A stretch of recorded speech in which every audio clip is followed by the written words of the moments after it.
Presiden Jokowi menekankan pentingnya transformasi di sektor pariwisata dan penerbangan yang mengalami tekanan paling dalam dari pandemi. Di antaranya melalui opsi perbaikan manajemen konsolidasi dari hulu ke hilir hingga kemungkinan penggabungan BUMN kedua sektor. Presiden Joko Widodo mengingatkan pentingnya memperkokoh pondasi industri penerbangan dan pariwisata. Dalam rilis pertumbuhan ekonomi kuartal 2 oleh BPS, kedua industri tersebut menunjukkan koreksi laju PDB yang paling dalam, terpukul imbas dari pandemi COVID-19. Pada periode April hingga Juni, jumlah wisatawan mancanegara yang berkunjung ke Indonesia tercatat sebanyak 482.646 orang. Ini 81% lebih sedikit dibanding kuartal 1 2020 dan anjlok 87% jika dibandingkan dengan kuartal 2 tahun 2019. Kondisi ini disebut bisa dimanfaatkan untuk momentum konsolidasi.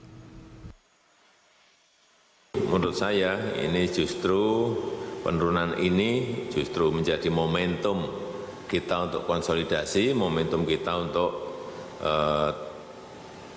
transformasi di bidang pariwisata dan juga di bidang penerbangan melalui penataan yang lebih baik mengenai rute penerbangan, penentuan hub, penentuan super hub, kemudian juga kemungkinan penggabungan BUMN penerbangan dan pariwisata sehingga arahnya menjadi semakin kelihatan. Jokowi meminta agar dikaji kembali airline hub yang dinilai terlalu banyak dan tidak merata. Ada 30 bandara internasional di Indonesia, sementara 9% lalu lintas terpusat di 4 bandara saja, yaitu Soekarno-Hatta Tangerang, Ngurah Rai Bali, Juanda Jawa Timur, dan Kuala Namu di Sumatera Utara. Jokowi juga menegaskan pentingnya perbaikan pengelolaan ekosistem pariwisata mulai dari hulu hingga ke hilir. Agar terjadi sebuah lompatan di sektor pariwisata, juga pengelolaan ekosistem pariwisata dan pendukungnya termasuk penerbangan betul-betul harus didesain dengan manajemen yang lebih terintegrasi, lebih terkonsolidasi dari hulu sampai hilir. Ini yang tidak pernah dilakukan.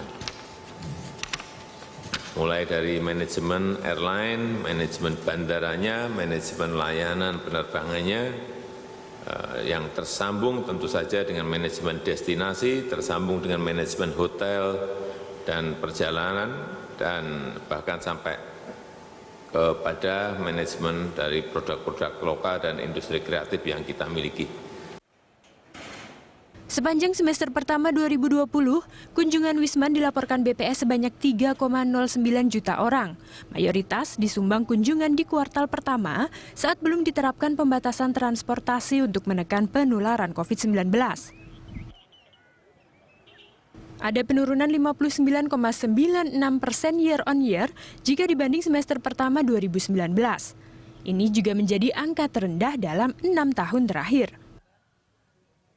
Prilia Carvalho, Tommy Pribadi, Berita 1, Jakarta.